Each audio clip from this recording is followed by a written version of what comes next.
Excuse me, were you a student athlete? Yes, sir. What sport did you play? Basketball. What's your fondest memory about being a student athlete?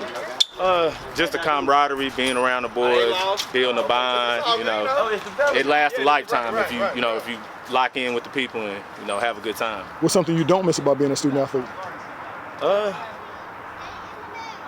Long days working out, stuff like that, but it pays out. But I don't miss doing all that working out, but it is definitely worth it to do all that extra work. Gotcha. Let me ask you this. We understand how important hard work is, but aside from hard work, what type of advice would you give student athletes who want to get better at their sport? Consistency. You got to stay consistent and, build a block every day. Lay a brick every day. It's a grind. You got to stay grinding. Yeah. We don't do any regrets around here, but if you had any redos that you could apply to your student athlete experience that may get a different outcome, what would it be and why? Maybe worked out a little bit more. Yeah. Put that work in. It's never too much time to put some more work in and work a little bit more. Some student athletes face mental health issues as it relates to not knowing who they are beyond their sport. What type of advice would you give student athletes really searching for who they are beyond the sport they play?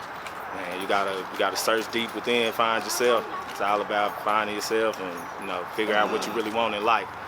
Two more questions. Any potholes you maybe fell into while being a student athlete, and how would you advise these current student athletes to avoid it? I really didn't fall into too many potholes. I've always been trying to be a leader and lead by example and stuff like that. But partying too much when I was playing junior college. Partying maybe too late or something like that, and then trying to get up the next morning for a basketball practice. So something like that probably. And my last question is, what's some last minute encouragement you would give student athletes just to really maximize their time currently, but also set themselves up favorably after their eligibility has elapsed?